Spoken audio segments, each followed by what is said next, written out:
Welcome to the Mind Lab Leadership and Management series, where we transform followers into leaders, leaders into persons of value and influence. I'm your host, Shifra.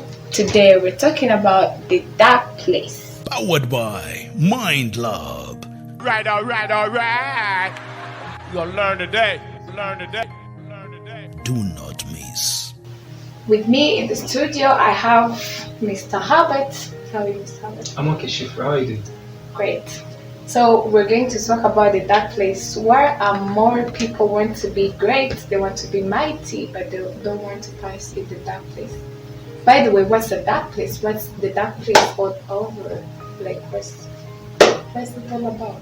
Sure, as you said, Shifra, we want to become great, want to become mighty, but little do we want to undergo the dark place.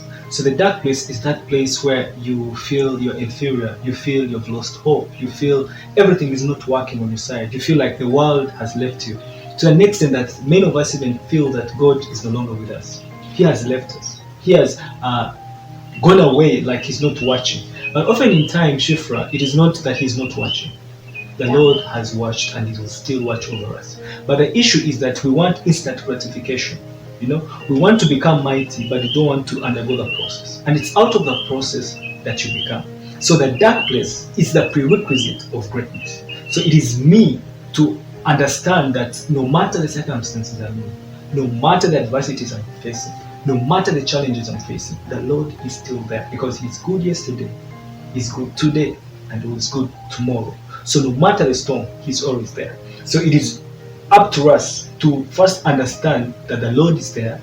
Then it's through that dark place that we become who we want to become. Okay, Mr. Herbert, you're talking about mighty, you're talking about people, but what are the examples people are going to get from the dark place? What are the examples people are going to see that the Lord is still with us even in the dark place? Sure. And because let us use the biblical figures. Moses spent 40 years in the wilderness before God gave him the instructions to go and liberate the Israelites. We see Aaron, we see Abraham, we see Jesus, we see Jacob. All these people were in the dark place for them to come out and manifest God's will. So the simple example we can use is Samson. We all know Samson. He was so strong, and his strength came from his hair. So he fought the Philistines, he destroyed their vineyards, destroyed their crops. He was the mighty for the Israelites. But in there, he lost sense of who he was. He lost track, and he laid out his secret to Daniel about where the source of his strength came from. So in that process, when the Philistines got to know that Samson's strength was coming from his hair, that was the beginning of his downfall. Now that is the time when Samson went into the dark place. They caught him, they imprisoned him, they beat him up until they took him to prison. But in the prison, many thought that they have killed Samson. It's like when you get a bean seed or a maize seed and you plant it in the soil. A person may think that you have killed it, but the planting of that seed in the soil is the manifestation of a new life.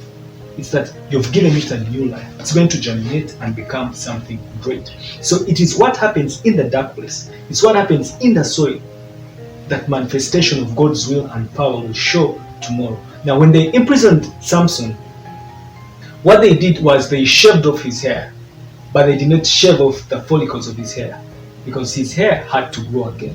And in the prison down there, his hair was growing. Just that they thought that they had managed him. Now, they had conquered him. But they forgot that his hair was growing. And in the dark place, that is where growth happens.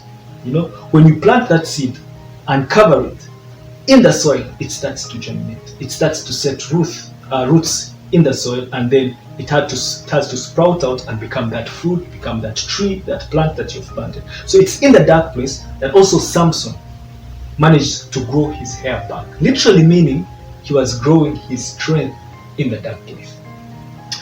Okay, so Mr. Herbert, I've read this story of Samson a long time, but I don't understand how he was out of sight, but he managed to come from where he was to the pillars, and he managed to do what he did. What caused that?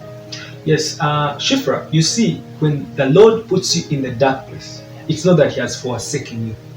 He watches every step at a time. Because the Bible tells us that He finished our work before we were created. And we came onto this world to start on that He had already finished.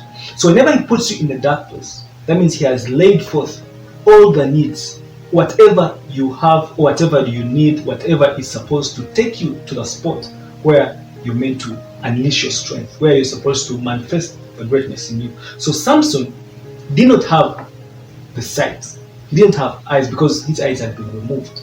But in the dark place, as I earlier told you, he grew his hair back. That means he had the strength. And in that process, God put before him a man or a boy to take him, to lead him from prison to the spot. So the boy did not have the strength, right? But Samson had the strength but did not have the sight. So there was something to do with togetherness. They were fulfilling each other. One had the strength, didn't have the sight. The other one had the sight, but did not have the strength. So the boy had to lead to Samson to the spot. That is why you find in the scripture, Samson asked the boy, take me to the center of the temple, where the foundation of the temple. And this boy took him straight to the two pillars where he had to manifest his strength again, because the Philippians had thought that they had finished him. But there were over thousands and thousands, all the leaders were there. So he had to bring the temple down and killing them instantly. So in reality, it is the dark place, but not forgetting that God is watching, He's watching, and He's ready to bring forth those people to help you to manifest that you have within you. I believe you've had it all. As Christians, we should not fear the dark place, because from the dark place we get the strength. From the dark place we manifest the works of God in us.